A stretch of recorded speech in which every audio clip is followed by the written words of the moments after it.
বন্ধুরা, পৌরাণিক কথামালা চ্যানেলে আপনাদের সকলকে স্বাগত। হিন্দু ধর্মে, পুরাণে ও শাস্ত্রে এমন কিছু কাহিনীর কথা উল্লেখ আছে আপাত দৃষ্টিতে যা অপার রহস্যময় বলে মনে করা হয়। বিজ্ঞান তার নিজস্ব মতে কিছু কিছু রহস্যের ব্যাখ্যা দিলেও অনেক রহস্যের এখনও কোনো কুলকিনারা করতে পারেনি। রামচরিতমানসে এমন কিছু রহস্যাবৃত কথার উল্লেখ পাওয়া যায়। যুদ্ধ বিমানের থেকেও জোরে উড়তে পারেন হনুমান। মহাজাগতিক বেশ কিছু তথ্য আধুনিক বিজ্ঞানে জানা যায়, কিন্তু বিজ্ঞানে এগুলি জানতে পারার অনেক আগেই প্রাচীন ভারতের শাস্ত্রকাররা এগুলো গণনা করে বের করেছিলেন। যেমন সূর্য থেকে পৃথিবীর দূরত্ব, বিভিন্ন গ্রহের গতিবেগ, এইসবের নাগাল বিজ্ঞান পাওয়ার অনেক আগে থেকেই উল্লেখ প্রাচীন ভারতীয় শাস্ত্রে। হনুমান চালিসা থেকে এই সব কিছু সম্পর্কে জানা যায়। হনুমান চালিসায় হিন্দু ধর্মের অন্যতম গুরুত্বপূর্ণ দেবতা বজরংবলী বা হনুমানের সম্পর্কে জানা যায়।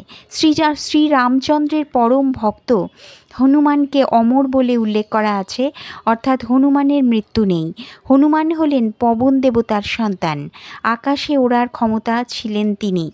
বিরাট দূরত্বের লাভ দিতে পারতেন তিনি।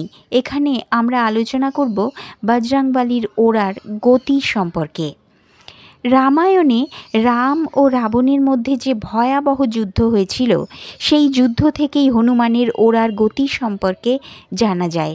এই যুদ্ধে একদিন রাত 9টা থেকে 12টা পর্যন্ত লক্ষ্মণের সঙ্গে মেঘনাদের প্রচণ্ড লড়াই হয়।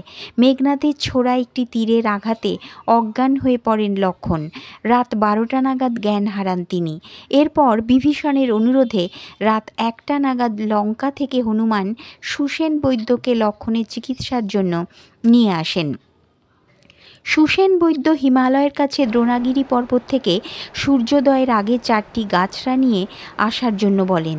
তবে সূর্য উঠে গেলে এই গাছড়াগুলি আর কোনো কাজে লাগবে না এবং লক্ষ্মণের প্রাণ রক্ষা করা আর সম্ভব হবে না। রাত 1:30টা নাগাদ হনুমান ঔষধি গাছড়া আনতে হিমালয়ের দিকে রওনা দেন। লঙ্কা থেকে এই পর্বত 2500 কিলোমিটার দূরে অবস্থিত। দ্রোণাগিরি পর্বতে ওই গাছড়া খুঁজতে হনুমান নিশ্চয়ই অন্তত 8 ঘন্টা সময় ব্যয় করেছিলেন। রাক্ষস কালনেমি তার পথ ভুল করিয়ে দেওয়ায় আরও 8 ঘন্টা সময় নষ্ট হয়। আবার ভারতজিও তাকে নামিয়ে ফেরত পাঠানোর প্রক্রিয়া করতে সময় লেগেছিল অন্তত আরও 8 ঘন্টা। অর্থাৎ হিমালয় থেকে ওষুধ আনতে হনুমান কেবল 8 ঘন্টা সময় পেয়েছিলেন। হিসেব কষে দেখা যাচ্ছে দ্রোণাগিরি বা গন্ধমাদন পর্বত থেকে বিশাল্যকরণী আনতে মাত্র 2 ঘন্টার মধ্যে 5000 কিলোমিটার পথ আকাশপথে পাড়ি দিয়েছিলেন। অর্থাৎ ঘন্টায় 2500 কিলোমিটার পথ উড়ান দিয়েছিলেন হনুমান। বর্তমানে ভারতীয় বায়ুসেনার অত্যাধুনিক মিরাজ ফাইটার প্লেন ঘন্টায় 2400 কিলোমিটার পথ পাড়ি দিতে পারে। অর্থাৎ বলা যেতে পারে এয়ারফোর্সের যুদ্ধবিমানের থেকেও জোরে ওড়ার ক্ষমতা ছিল বজরংবলীর।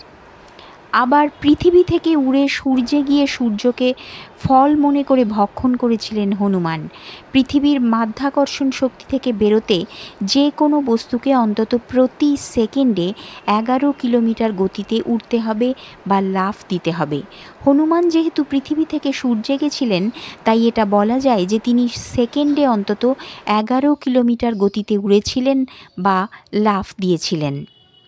বন্ধুরা, ভিডিওটি ভালো লেগে থাকলে অবশ্যই সাবস্ক্রাইব করে দেবেন।